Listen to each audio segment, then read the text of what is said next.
नमस्कार साथियों, स्वागत आप सबों का। इस वीडियो में हम दो महत्वपूर्ण मुद्दे पर चर्चा करेंगे। सबसे पहला, सातवें चरण की शिक्षकों की बहाली और दूसरा मुद्दा बिहार स्कूल एग्जामिनेशन बोर्ड यानी कि बीएसईबी के माध्यम से जो वो कैलेंडर निकला था जिसमें एसटीईटी 2023 की चर्चाएं थी, डीएलएड की चर्चाएं थी और अब क्या कुछ उस कैलेंडर का पालन हो रहा है और किस तरीके से हो रहा है, इस बिंदु पर भी चर्चा करेंगे। सबसे पहले आज की बड़ी खबर, पटना में आरजेडी कार्यालय के बाहर एस्टेट अभ्यर्थी यानी कि सातवें चरण के शिक्षक अभ्यर्थी भैंस लेकर प्रदर्शन करने लगे।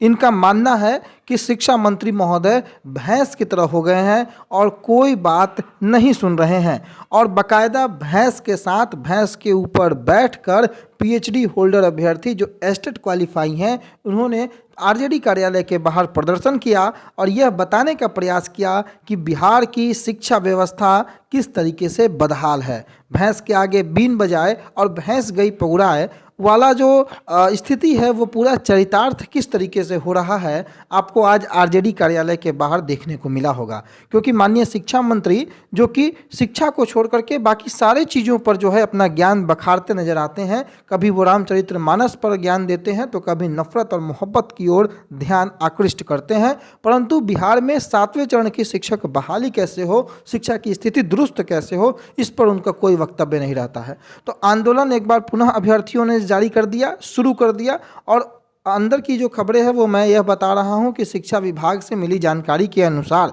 जिस नियमावली को लेकर अभ्यर्थी प्रदर्शन कर रहे हैं, शिक्षा विभाग अब ज़्यादा देर तक नियमावली को दबाकर नहीं रख सकता है। लगातार बढ़ते प्रदर्शन, बढ़ते आक्रोश, बढ़ते दबाव के कारण शिक्षा विभाग को नियमावली प्रकाशित करनी ही होगी और आने वाले बजट सत्र में जो है इस नियमावली को लेकर के बहुत बड़े उलटफेर देखने को आपको मिल सकते हैं। अगर सरकार ने थोड़ी भी ढिलाई बरती तो उन्हें बजट सत्र को चला पाना काफ़ी मुश्किल हो सकता है।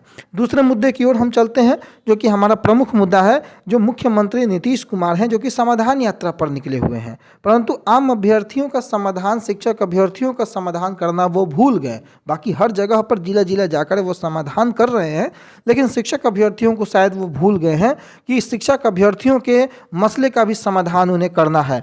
दूसरी ओर जो कैलेंडर निकला था, आप लोगों के स्क्रीन के सामने है वो कैलेंडर, जिसमें डीएलएड एस्टेट संबंधी तमाम जो परीक्षाएं होनी है उनका एक संभावित तिथि दिया गया था। एस्टेट 2023 की जो तिथि थी, जो हमने पहले भी चर्चा की थी, 1 फरवरी 2023, परंतु उसके पहले डीएलएड में जो सभी कॉलेज हैं बिहार में, उन सभी कॉलेजों में डीएलएड कॉलेजों में जो नामांकन के लिए संयुक्त प्रवेश परीक्षा 2023 हेतु जो आवेदन पत्र भरने की जो तिथि थी, वो आप देख रहे होंगे आपकी स्क्रीन पर। इस कैलेंडर में दिया गया था कि ये जनवरी के माह में ही यानी कि 16 से 30 तक जो है वो उस कैलेंडर को जारी किया गया था, तब दिया गया था।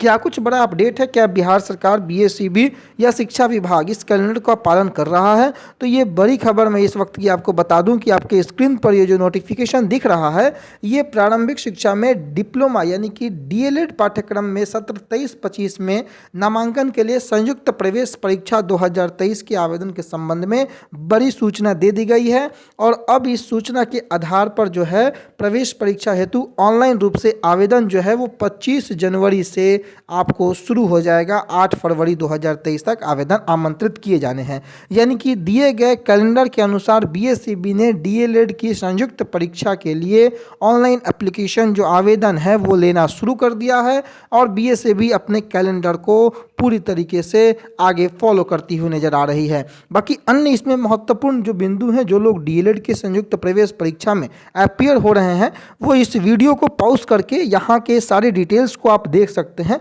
क्योंकि हमें बात इसको एक दिखाने के लिए केवल इस इमेज को, इस बात को हमको दिखाना था, इस कारण से हम इसके डिटेल पर नहीं जाएंगे। लेकिन जब बीएसईबी ने अगर अपने कैलेंडर को फॉलो करना शुरू किया है तो उसी कैलेंडर में एस्टेट 2023 की जो फॉर्म भरने की संभावित तिथि 1/2/2023 है।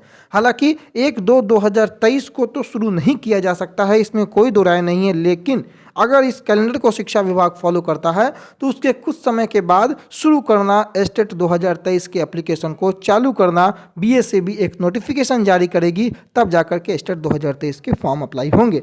लेकिन क्या एस्टेट के कंडीशन में यह मुमकिन है?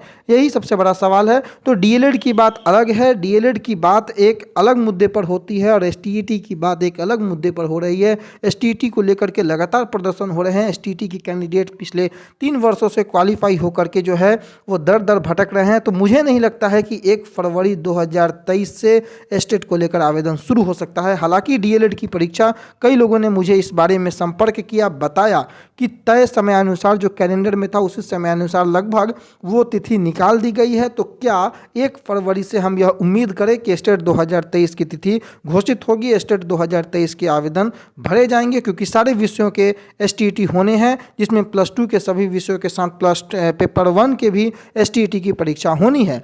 तो मुझे ऐसा प्रतीत नहीं होता है कि सरकार इतनी गंभीर 1 फरवरी से ही हो जाएगी, लेकिन फिर भी देखना होगा कि आगे क्या कुछ होता है। बाकी इस वीडियो के माध्यम से हमने जो कुछ भी महत्वपूर्ण अब तक के अपडेट थे, जो 2023-25 सेशन के डीएलएड के अभ्यर्थी थे, उनके लिए प्रवेश परीक्षा को लेकर के डेट जारी कर दिया गया है। आपके संपर्क में कोई हो तो आप इस सूचना को, इस वीडियो को वहाँ तक पहुँचा सकते हैं। बाकी सारा डिटेल आपको यहाँ पर मिल सकता है। प्रमाण पत्र कैसे अपलोड करना है, आरक्षण की क्या स्थिति होगी, आवेदन करने की तिथि क्या है, आवेदन शुल्क क्या है, किस प्रकार से प्रवेश परीक्षा होगी, नॉर्मलाइजेशन होगा, साथ ही साथ प्रवेश परीक्षा की अवधि क्या है, कौन कौन से विषय होंगे, प्रश्नों की संख्या क्या होगी, निर्धारित अंक क्या होंगे, इस पर हम एक अलग से चर्चा कर लेंगे। परंतु इस वीडियो में इतना ही। तब तक के लिए अपना बहुत ख्याल रखें। धन्यवाद।